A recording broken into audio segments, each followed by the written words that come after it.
Well, hello, you absolute nerds. My name is Zev, and welcome to today's video. Real quick, I just want to give a big shout out and a big thank you to all the support I got on the little Karibo video, and to all of the newcomers here on the channel. What the fuck are you guys doing? So today, as usual, we're going back to the Elon Musk sandbox. We got some more Twitter trash. I did make a community post about this, but honestly, this drama was just so goddamn juicy, I had to turn it into a full video. Today's brain rot relates to the hit anime film, Josie, the Tiger, and the Fish, a film that centers around a young man in college and a young woman in a wheelchair who find romance amongst one another. This movie has been on my watch list for some time now. I've seen it get shared around quite a few times, and it just looks like a super sweet movie. So this time around, the shameless repost goes to Mashu. All men just have perverted fantasies, the average male fantasy. Now guys, here's what's up. Yes, men love sex. Sex is nice, but let me lay it out. The best and most fulfilling sex a man could have is with a woman he loves dearly. If we're strictly talking about hetero relationships, of course. And that's also if we're only talking about sex. Ask a man why he loves his woman, and he's gonna list off all sorts of amazing reasons why he has a close and intimate connection with this woman. Once that's out of the system, he'll tell you about the time he banged her while she was stuck under the table.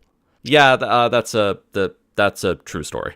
So they support this caption with the famous compilation of wholesome moments that our two love interests spend together. Okay, I know you can probably assume where this is going. Let's be real here. How bad can it be? They've done this so many times. There's no way in hell that it could be that bad. Male fantasy equals a woman that can't run away from him. A woman that's dependent on him. Interesting. So you see a young woman with a disability who has someone who loves her for who she is, and your first choice is to use her disability as a means of minimizing her to a mere tool of control for a domestic partner.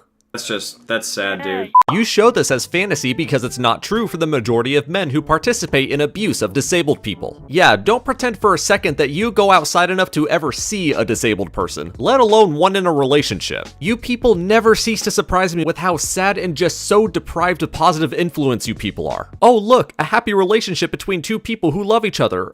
Yeah, actually, men are kinda pieces of shit. Dude, just save it for the teachers' conference. I would love if this was true, but men think they want this till their disabled partner is asking them to bring them food, or they're talking about the pain they suffer.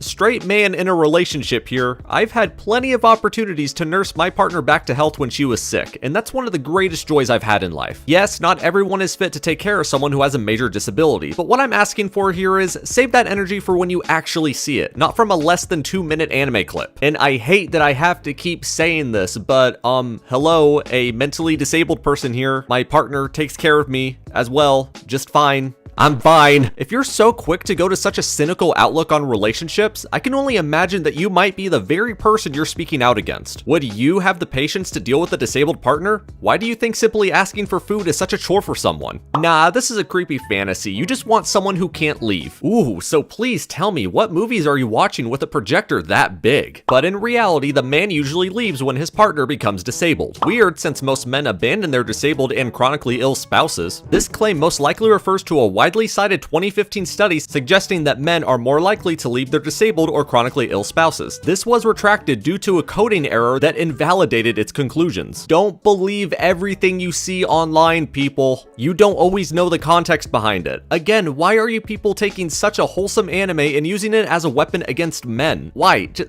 Why? If you like pet play, dom sub dynamics, double penetration, and lots of have I got the erotica for you? Okay guys, unfair generalization here, but why is it that some people who have complete freedom over their lives and how they choose to run it are the ones that are somehow the most bitter? Seriously, how the fuck does that work? Obviously, there's millions of actual empowered women out there, but how come the vocal minority who express misandry are also doing the things they claim men keep them from? That's a little girl. This is weird. She's 24. Weird wheelchair fetish and infantilization aside, why does she look 10? You look at an anime woman with a petite frame and immediately think of a 10-year-old. People like this actually give me jitters. This is probably why those people also like lolly stuff, because it's a power fantasy. Lolly wasn't even part of the conversation. Why did you bring it up? So close. This is fetish content. Now I know this might be hard to grasp in this day and age, but there may be a possibility that a man showing affection to a woman who happens to be in a wheelchair, now stick with me here,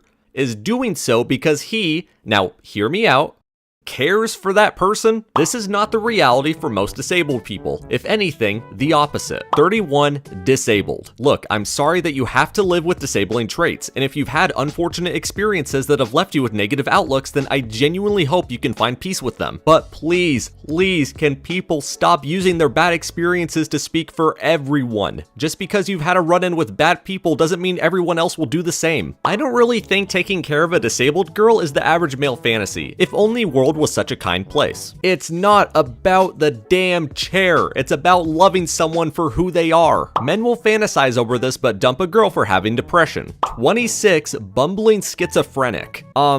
Darling, I'm sorry to tell you this, but depression wasn't the issue. Can men not be with disabled women without being narcissists? It took me no time at all to find a Reddit thread of men who have positive and wholesome relationships with women of varying disabilities. Why are you people so insistent on focusing on terrible things that weren't even asked about? This is kinda gross. From a crippled person, by the way. Wait, what? You see an example of a happy relationship and your immediate thought is, by the way, I kinda just want to explain why it's gross, but if you only like someone because they're disabled in their legs, then it's weird. Also, it's strange how you want someone that can't run away from you and is dependent mostly on you.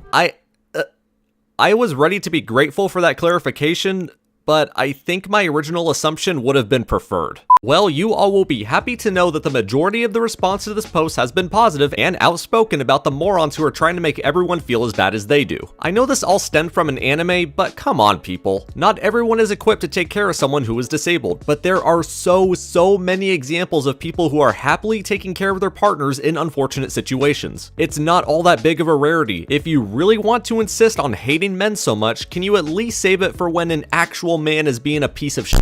I mean, I'll still think you're out of line, but at least you would have clear motives. So that right there is gonna do it for today. If you all enjoyed the nonsense, feel free to like and sub. Stay safe, stay sane, just push the goddamn chair, dude. It has wheels. Goodbye.